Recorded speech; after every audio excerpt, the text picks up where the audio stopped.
Bonjour à tous. Je continue à vous partager des extraits du volume de bioéthique de Monseigneur Helios Greccia. Cognitivisme et non-cognitivisme, la loi de Hume. Selon cette loi, il existe un grand écart entre le domaine des faits naturels et celui des valeurs morales. On peut reconnaître les faits, les décrire avec un verbe à l'indicatif, et l'on peut les démontrer de façon scientifique, tandis qu'on suppose simplement les valeurs et les normes morales, qui donnent lieu à des jugements prescriptifs impossibles à démontrer.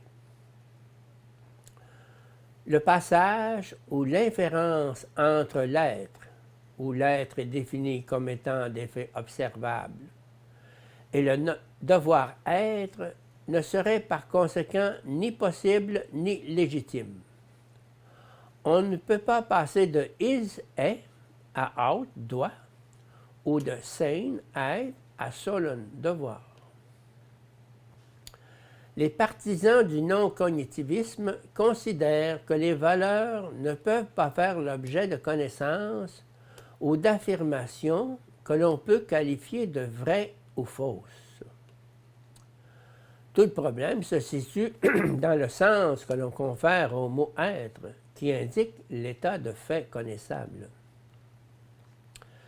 Si l'on entend par « être » le simple état de fait empirique, la loi de Hume est sans aucun doute justifiée. Par exemple, du fait que de nombreux hommes volent, tuent ou jurent, on ne peut certainement pas conclure que le vol, le meurtre ou les jurons sont moralement licites. Et si l'on veut démontrer qu'ils sont illicites, on doit recourir à un critère qui ne se limite pas à la simple enquête sur les faits. Cependant, l'idée d'être sous-jacent aux faits peut être interprétée de façon non seulement empirique, mais aussi plus profonde et exhaustive, comme par exemple l'essence ou la nature, et ce, au sens métaphysique. C'est alors que le devoir-être peut trouver une base dans l'être, dans cet être que chaque sujet conscient est appelé à réaliser. Ainsi, on peut interpréter le terme « homme » au sens empirique.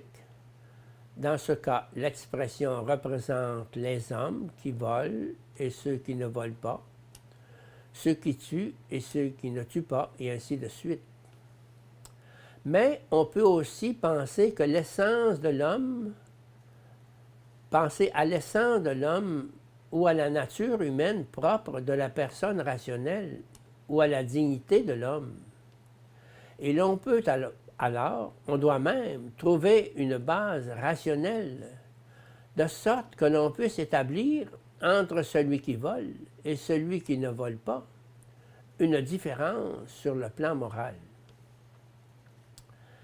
Cette observation, que nous jugeons très simple, fait appel cependant à la métaphysique, à la nécessité et la capacité de notre esprit d'aller au-delà du fait empirique et de comprendre en profondeur la raison d'être des choses et la vérité des comportements, leur conformité à la dignité de la personne. L'éthique sans vérité représente un verre vide devant une personne qui meurt de soif.